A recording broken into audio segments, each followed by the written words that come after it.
ਨਵਾਂ ਸ਼ਹਿਰ ਸਰਗਰਮੀਆਂ ਪ੍ਰੋਗਰਾਮ ਵਿੱਚ ਵਾਸਦੇ ਪਰਦੇਸੀ ਦੀ ਤਰਫੋਂ ਆਪ ਜੀ ਦਾ ਹਾਰਦਿਕ ਸਵਾਗਤ ਹੈ। ਪੇਸ਼ ਹੈ ਜ਼ਿਲ੍ਹਾ ਸ਼ਹੀਦ ਭਗਤ ਸਿੰਘ ਨਗਰ ਨਾਲ ਸੰਬੰਧਿਤ ਅੱਜ ਦੀਆਂ ਵਿਸ਼ੇਸ਼ ਸਰਗਰਮੀਆਂ।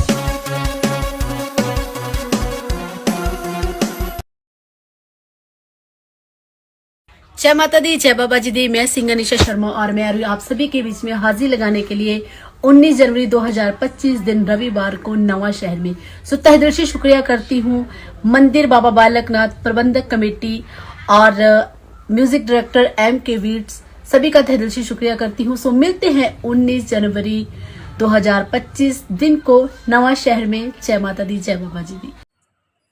बाकी ये बोट की एसेसरीज है जितनी होती है, आपका देखो ये लाइफ बॉय है, लाइफ जैकेट है, ये लाइफ जैकेट है, इसको आप पहन लो। अगर आप इसको पहन के अगर आप पानी के अंदर जाते हो तो 72 घंटे तक आप नहीं डूब सकते। तो 72 आवर्स तो कंपनी क्लेम करती है कि 72 घंटे तक आप पानी के अंदर कभी नहीं डूबोगे अगर इसको लगा के अगर आप पानी में कभी चले गए तो। और 72 घंटे इनफ होता है किसी भी फ्लड एरिया को फ्लोट करके आप बाहर निकल सकते हो, किनारा पकड़ सकते हो। बाकी ये हमारी ये चप्पू है जो कभी अगर मान लो हमारा मशीन खराब हो गया, हालांकि ऐसा कभी होता नहीं कि हमारा मशीन खराब होता है, तो हम चप्पू की मदद से भी साइड पकड़ सकते हैं। दूसरा इसका क्या काम होता है कि जब भी बोट चलती है तो जो बंदा कोई डूब रहा होता है तो अगर अचानक नज़दीक जाएंगे तो हमारा ये इंजन से क्या होता है, उसको डेंजर भी हो सकता है या उसको कट भी लग सकता है कुछ भी। हम क्या करते हैं, पीछे दूर रहते हुए इस चप्पू की मदद से भी उसको पकड़ा के हम खींच के फिर बोट पे चढ़ाते हैं। इसकी मैक्सिमम कैपेसिटी होती है, अगर पर्सनस की बात करो आप, नॉर्मल एवरेज वेट की पर्सनस की, तो इसमें 10 बंदे बैठते हैं। बट फॉर सेफ्टी पर्पस हम इसमें 8 बंदे ही बैठाते हैं कि हमारी बोट चलते रहे, ऐसा ना हो कि एक्सेस लोड हो जाए और ये पानी में स्विंग करने लगे। तो ये हमारा सर वाटर सेक्शन था, वाटर रेस्क्यू सेक्शन। आप लोग इधर है ना हो, जब तक पूरी तरह जान बचाने पे बात ना हो तब तक हम रात में पानी में काम नहीं करते, क्योंकि हमें डायरेक्शंस भी नहीं पता होते पानी में। और दूसरी बात, हम जहाँ भी बाढ़ में आते हैं उस एरिया से पूरी तरह थर्मलाइज नहीं होते। लेकिन अब ऐसा सिचुएशन आ जाता है तो ये मतलब इमरजेंसी सिचुएशन में इसको हम बोट पे ही माउंट कर लेते हैं और बोट पे ये लाइट लगा कर फिर आगे हम कैरी फॉरवर्ड करते हैं। ये होममेड है, किसी कंपनी के द्वारा नहीं बनाया गया, ये हमारे द्वारा ही हमारे यूनिट्स में बनाया गया है। ये है आपका एयर वेंटिलेशन सिस्टम। जब भी हम कोई बिल्डिंग कॉलेज होती है, बिल्डिंग गिरती है, तो जब भी हम अपने अभी आप देखोगे कटिंग इक्विपमेंट से काटते हैं तो काफ़ी सारे वो क्या कहते हैं धुआं निकलते हैं। जो सीमेंट आप काटोगे तो काफ़ी ज़्यादा वो धुआं बनता है, तो उससे क्या होता है कि सांस लेने में काफ़ी दिक्कत होती है। तो हम इस पर एयर वेंटिलेशन को लगा देते हैं, ये सारा उस चीज़ को सक कर लेता है और मतलब हमें काम करने में और सांस लेने में आसानी बनाए रखता है।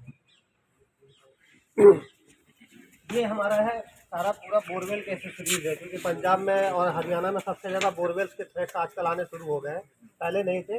ये हमारा एक तरह का बनाया हुआ, ये आप कैमरा देखते हो, जो भी अगर कोई बंदा बोरवेल में चला जाता है तो हम इसको अंदर डाल देते हैं। ये कैमरे की मदद से, ये हमारा स्क्रीन है, एक हमारे पास टीवी है इस पर, अब ये देख रहे हो, मैंने इसको खोला नहीं है, इसको हम अटैच कर देते हैं, इसके कैमरे से अटैच हो जाता है। और बोरवेल के अंदर जो भी बच्चा या कोई भी फंसा हुआ है उसकी पूरी पोजीशन, किस पोजीशन में क्या एक्टिविटी कर रहा है, वो सब दिखता है। और इसमें माइक के थ्रू हम उसमें इस कैमरे में मतलब माइक भी अटैच्ड है, उससे हम बात भी कर सकते हैं। अगर वो बात करने की स्थिति में तो बात भी हम कर सकते हैं। ठीक है, ये हमारा बस कुछ बनाया हुआ है, जे हुक एल हुक बोरवेल के अंदर हम इसको डालते हैं इस उम्मीद से कि जैसे बंदा ये नीचे गया हुआ है तो इसको रोप को हम इससे नीचे डालते हैं इस तरह फंसा के, और कोशिश करते हैं कि उसके हाथ को हम बांध लें और ये वापस से खींच के ये हाथ टाइट हो जाता है, फिर धीरे धीरे हम उसको ऊपर खींचने की कोशिश करते हैं। तो ये सारे इम्प्रोवाइज है, ये हमारे द्वारा बनाए गए। तो जैसे जैसे ऑपरेशन था जो सिखाया हमें उसके हिसाब से ये हमारे द्वारा तैयार किया गया। ये सेक्शन जो है आपका ये पूरा माउंटेनिंग से रिलेटेड है। माउंटेनिंग इक्विपमेंट जब भी कभी पहाड़ों में ऐसा सिचुएशन आता है कि वहाँ रेस्क्यू करना पड़ता है तो उसके लिए है। ये हमारा है फुल बॉडी हार्नेस, इसको पहन के मतलब अगर विक्टिम को लाना है तो रोप के थ्रू भी हम उसको पहाड़ से नीचे स्लाइड कर सकते हैं, तो बंदा गिरेगा नहीं। ये हमारा मल्टीपर्पज़ रोप है, ये 50 मीटर का होता है, पहाड़ों में सबसे ज़्यादा काम आता है। ये असेंडर है, अगर हमें ऊपर चढ़ना होता है तो हम एक रोप बांध के इसको आराम से, ये सिर्फ ऊपर जाता है, नीचे नहीं आता कभी। आप ऐसे ऊपर स्लाइड करोगे तो ऊपर जाएगा और उसके बाद पूरा बॉडी वेट दे दोगे तो ये नीचे नहीं आएगा, तो इसके थ्रू आप ऊपर चढ़ सकते हो आराम से। ये हमारा रॉक पीटन है, ये जब पहाड़ में जो छोटे छोटे दरार होते हैं, जब भी हम रेस्क्यू वर्क करते हैं, आप देखते भी हो यूट्यूब वगैरह या मूवीज़ में, वो इसको ऐसे डाल के इसमें रोप फंसाते हैं, फिर एक लिंक बना के वो ऊपर चढ़ते हैं। ये सेम वही रॉक पीटन है। ये कैराबिनर है, ये हमारे सपोर्ट के लिए होता है। ये आप कह सकते हो लाइफ लाइन होता है कि एक रोप जो ब्ले किया हुआ होता है, मतलब जो हमारे सेफ्टी के लिए बांधा हुआ होता है, इससे हम अटैच, इसी के थ्रू अटैच रहते हैं कि अगर कभी बाय द वे ये रॉक पीटन बीच से खुल के निकल गया तो इसकी मदद से हम रोप पे झूल के बच सकते हैं, डायरेक्ट नीचे हम नहीं गिरते हैं। ये हो गया। ये हमारा फायर फाइटिंग इक्विपमेंट है। ये आप एक्सटिंग्विशर आप सबने देखा ही होगा। ये एक्सटिंग्विशर ये ड्राई केमिकल पाउडर है, मतलब ड्राई केमिकल इसमें डाला हुआ है जिससे कि एयर मतलब आग को हम बुझाते हैं। और ये हमारा वाटर बेस्ड एक्सटिंग्विशर, इसमें पानी और केमिकल AFFF सॉल्यूशन की मदद से हम क्या करते हैं, उसको आग को बुझाते हैं। ये हमारा इन केस ऑफ फायर कभी हमें डील करना होता है तो ये हमारा फायर सूट है। अब देख सकते हो ये हमारा फायर सूट है। ये पूरा फायर की PPE एक्सेसरीज है। ये सारे हम पहन के उसके बाद ये फायर को बुझाने जाते हैं। तो ऐसा नहीं होता आग का ये फायर सूट पहना नहीं नहीं है, असर होता है, असर होता है, लेकिन एक टाइम पीरियड होता है ना, अच्छा एक टाइम पीरियड होता है उस पर। हीट नहीं जल्दी हाँ, बहुत जल्दी नहीं जलती। ठीक है। ये हमारा पूरा इक्विपमेंट है पानी के अंदर में। जो ये ड्राउनिंग इंसिडेंट खास करके जो आते हैं, जो कोई बंदा डूब जाता है, तो आजकल तो पंजाब में भी हमने देख रखा है कि लोकल्स डाइवर्स हो रखे हैं, काफ़ी लोकल डाइवर्स हैं, वो भी इस चीज़ का ही यूज़ करते हैं। ये हमारा ये पूरा जो इक्विपमेंट है, ये PPE है, जो डाइवर्स जो पानी के अंदर जाता है वो इसको पहन के जाता है अंदर में, सो दैट कि जो पत्थर है या कुछ भी है या वाटर प्रेशर है वो सबको ये झेल लेता है और थोड़ी बॉडी को भी गर्म रखता है पानी के अंदर। ये इसके सामान से ये सारे एक्सेसरीज है। ये फिन्स है, ये तैरने में काफ़ी मदद करता है, मतलब जो बंदा बहुत तेज़ तैरना चाहता है इसकी मदद से तैर सकता है। ये हमारा बॉन्सी है। ये क्या होता है, जब हम पानी के अंदर अचानक चले गए, बहुत ज़्यादा पानी के डेप्थ में चले गए, तो बीच में ही कोई बंदा फंसा हुआ किसी चीज़ से, तो उसको हम रेस्क्यू करने के लिए क्या करते हैं, इसमें हम हल्का सा ये पिन से एयर करते हैं, फुल जाता है और हम पानी में स्टे कर जाते हैं। बॉन्सी के थ्रू एयर बनाने के बाद हम उसी जगह पर रुक जाते हैं और उसको हम रेस्क्यू कर लेते हैं। ये सारा ये हमारा सिलेंडर भी इसी के साथ ही deep diving cylinder, scuba diving जो होता है, ये स्कूबा एक तरह से स्कूबा डाइविंग का सिलेंडर है। इसी में ये क्या होता है, पानी के अंदर इसी सिलेंडर से हम सांस लेते हैं। इस सिलेंडर की मदद से ये डिमांड होता है ये, और इसके मास्क भी होते हैं, इसको लगा के हम सांस लेते हैं पानी के अंदर, जो हमारे सांस की ऑक्सीजन की पूर्ति यही करता है। ये हमारा फर्स्ट रिस्पॉन्डर है। जब भी हम कहीं जाते हैं, किसी को चोट लगे या बिल्डिंग से हम किसी को भी निकाल रहे हैं, तो क्या होता है, उनको कटवट लग जाता है, तो जब तक हॉस्पिटल फैसिलिटी नहीं पहुंचता है तब तक हम खुद से ही उनका जैसे ब्लीडिंग रोक लेते हैं, क्योंकि बहुत देर तक अगर ब्लड जाएगा तो उसके चांसेस और भी लाइफ जाने के चांसेस बढ़ जाते हैं। तो ये हमारा वो इक्विपमेंट है। इसमें ऑक्सीजन सिलेंडर होता है हमारा, और भी इक्विपमेंट होते हैं। इसमें बैंडेज काफ़ी होते हैं हमारे, हमने स्पेस कम होने की वजह से कुछ ही रखा है।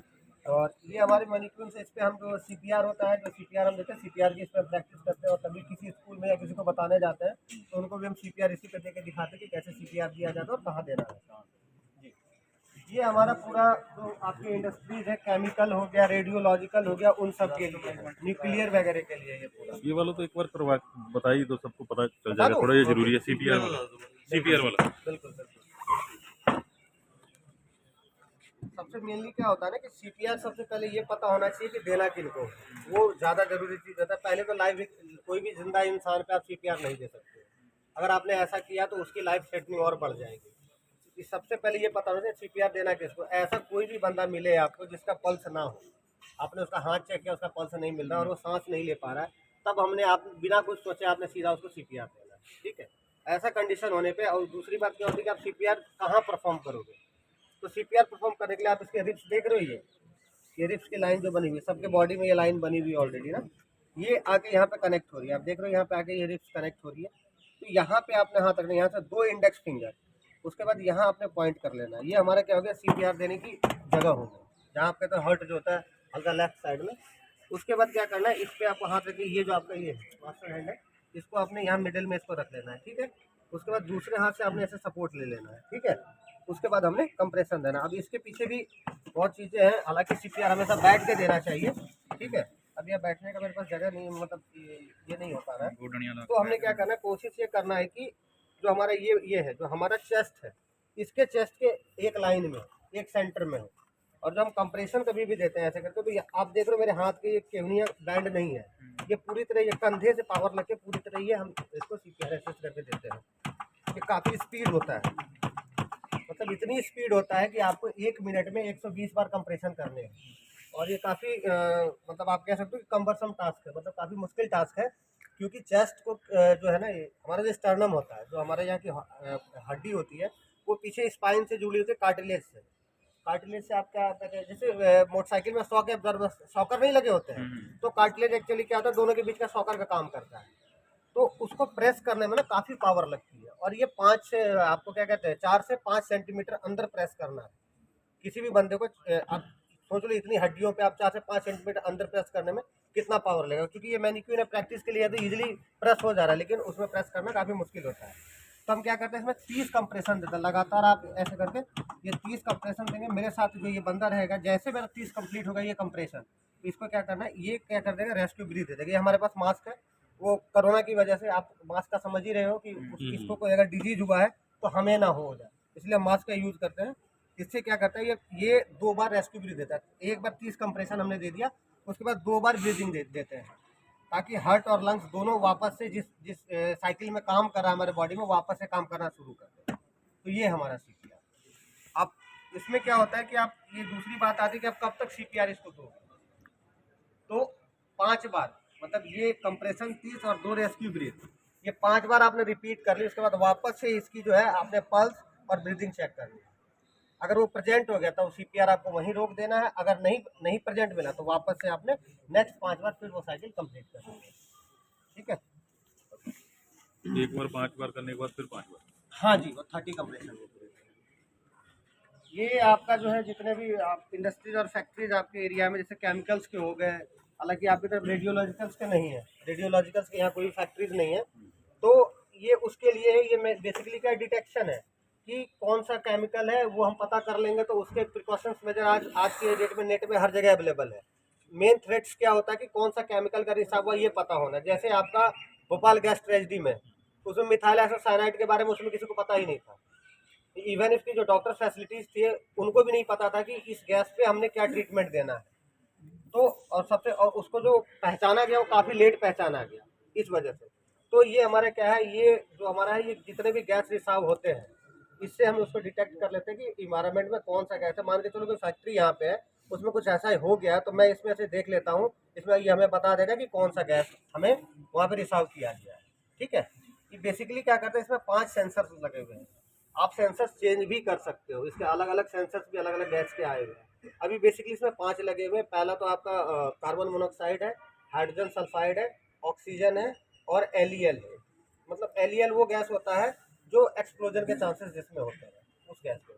इसमें क्या होता है, ये ppm बता देता है, और नेट पे वो गाइडलाइंस आपको मिल जाएंगे। हमारे पास जो है वो, हमारे पास वो गाइडलाइंस है कि कितना मात्रा में एयर में ये रहेगा तो लीथल हो सकता है, कितना इसका प्रेजेंस रहेगा एयर में जो जान के लिए खतरा हो सकता है। ठीक है, ये हमारा है। जब भी हम रेडिएशन की तरफ जाते हैं तो ये हमारे लिए जो रेस्क्यू रहता है उसके लिए होती है, हम लगा के जाते हैं। ये इसको हम ਜ਼ਿਲ੍ਹਾ ਸ਼ਹੀਦ ਭਗਤ ਸਿੰਘ ਨਗਰ ਨਾਲ ਸੰਬੰਧਿਤ ਅੱਜ ਦੀਆਂ ਵਿਸ਼ੇਸ਼ ਸਰਗਰਮੀਆਂ, ਕੱਲ ਫੇਰ ਨਵੀਆਂ ਤੇ ਤਾਜ਼ੀਆਂ ਸਰਗਰਮੀਆਂ ਲੈ ਕੇ ਹਾਜ਼ਰ ਹੋਵਾਂਗੇ। ਉਦੋਂ ਤੱਕ ਵਾਸਤੇ ਪਰਦੇਸੀ ਨੂੰ ਇਜਾਜ਼ਤ ਦਿਓ। ਧੰਨਵਾਦ।